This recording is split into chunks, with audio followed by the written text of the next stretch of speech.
بھارت نے 6 اور 7 مئی کی درمیانی شب اپنی بزدلانہ تاریخ دہراتے ہوئے رات کی تاریکی میں پاکستان پر حملہ کیا۔ اس بزدلانہ حملے میں اس نے سویلین آبادی کو نشانہ بنایا، جس کی تفصیلات اور اس کی ایک اپ ڈیٹ، کیونکہ اس میں کچھ مزید شہادتوں کی اور زخمی ہونے کی کنفرمیشن ہوئی ہے، میں آپ کو دوبارہ سے آگاہ کروں گا۔ اب تک 6 مقامات پر جو حملے ہوئے، ان میں 26 معصوم سویلینز شہید ہو چکے ہیں اور 46 انجرڈ ہیں۔ I will repeat, at 6 locations where the Indians attacked last night, unprovoked, the blatant aggression that they did, Pakistan has lost 26 civilians and 46 are injured. ان کی تفصیلات کچھ اس طرح ہیں۔ احمد پور ایسٹ میں مسجد سبحان اللہ کو نشانہ بنایا گیا، وہاں پر 13 شہادتیں ہوئیں، جن میں 2-3 سال کی بچیاں بھی ہیں۔ اس کے علاوہ 7 خواتین اور 4 مرد ہیں۔ وہاں پر 37 زخمی ہوئے، جن میں 9 خواتین اور 28 مرد ہیں۔ مظفر آباد کے قریب مسجد بلال کو بھارتی جارحیت کا اور بربریت کا نشانہ بنایا گیا، وہاں پر 3 شہید ہوئے ہیں۔ اس کے علاوہ 1 بچی اور 1 لڑکا زخمی ہے۔ کوٹلی میں مسجد عباس کو نشانہ بنایا گیا، وہاں پر 1 16 سال کی بچی اور 1 18 سال کا معصوم بچہ شہید ہوئے۔ اس کے علاوہ 1 ماں اور بیٹی اس وقت زخمی ہیں۔ مرید کے میں مسجد ام القرا کو نشانہ بنایا گیا، وہاں پر 3 مرد شہید ہوئے اور 1 زخمی ہے۔ سیالکوٹ میں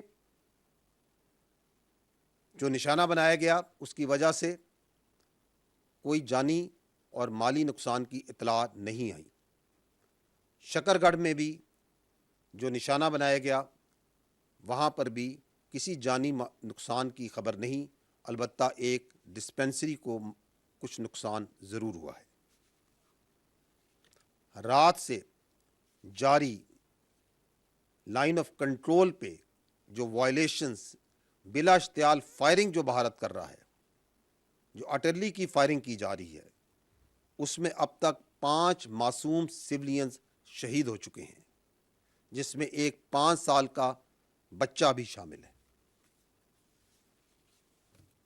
پاکستان کی مسلح افواج نے اپنی قوم کی بھرپور حمایت سے دشمن کو پاکستان پر حملہ کرنے کے چند لمحوں کے بعد ہی منہ توڑ اور بھرپور جواب دیا اور دے رہی ہے۔ لیکن یہ بات ضرور ذہن میں رکھیے کہ بھارت نے پاکستان میں مساجد کو نشانہ بنایا ہے۔ مساجد اور عبادت گاہوں کو نشانہ بنانا اس تنگ نظر سوچ کی عکاسی کرتا ہے جو کہ مودی کی حکومت میں ہندتوا کے زیر تسلط بڑھ رہی ہے، جس میں اقلیتوں اور بالخصوص مسلمانوں کو اور ان کی مذہبی آزادی کو سلب کیا جا رہا ہے اور ان کو نشانہ بنایا جا رہا ہے۔ یہ بھی جاننا ضروری ہے کہ جن جگہوں کو نشانہ بنایا گیا، یہ وہی جگہیں ہیں جن کو کل میڈیا باشمول انٹرنیشنل میڈیا نے وزٹ بھی کیا اور دیکھا کہ وہ بلا جواز، بلا ثبوت جو الزامات عائد کیے جاتے ہیں، ایسا وہاں پہ کچھ نہیں تھا۔ صرف معصوم لوگ، سویلینز اور بچے وہاں پہ موجود تھے۔ فیملیز وہاں پہ موجود تھیں، اور مرید کے اور بہاولپور کا میڈیا باشمول انٹرنیشنل میڈیا کا آج کا وزٹ پہلے سے پلان اور طے شدہ تھا۔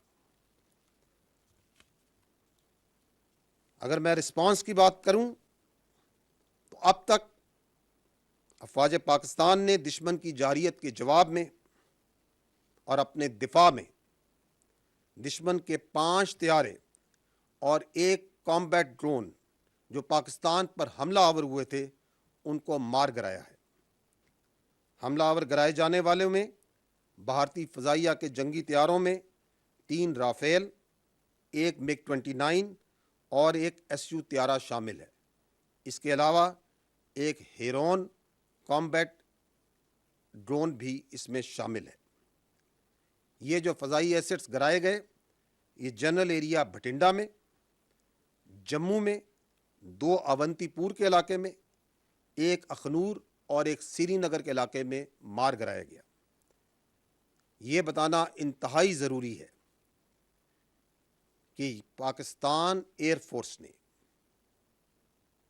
ان طیاروں کو اس وقت گرایا جب انہوں نے پاکستان کے اوپر حملہ کیا۔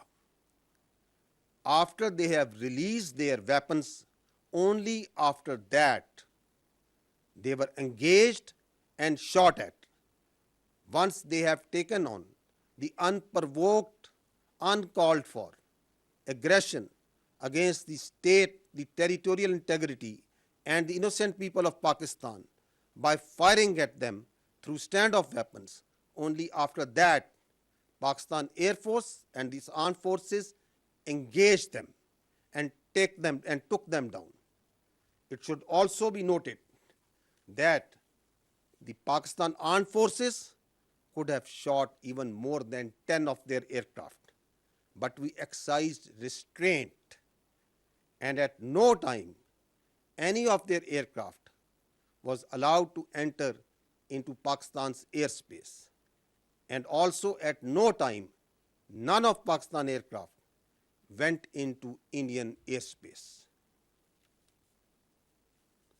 یہ بھی جاننا ضروری ہے کہ الحمدللہ پاکستان فضائیہ کے تمام طیارے، تمام ایسٹس مکمل طور پر محفوظ ہیں۔ اس فضائی جنگ کے علاوہ دشمن نے لائن آف کنٹرول اور ورکنگ باؤنڈری پر بلا اشتعال گولہ باری اور سیز فائر وائلیشنز شروع کی، جس کا پاکستانی فوج نے دندان شکن جواب دیا اور اس کی متعدد پوسٹوں کو تباہ کیا۔ ان پوسٹوں میں سے، ان انگیجمنٹس میں سے صرف چند ایک کی ویڈیوز میں آپ کے سامنے پیش کروں گا۔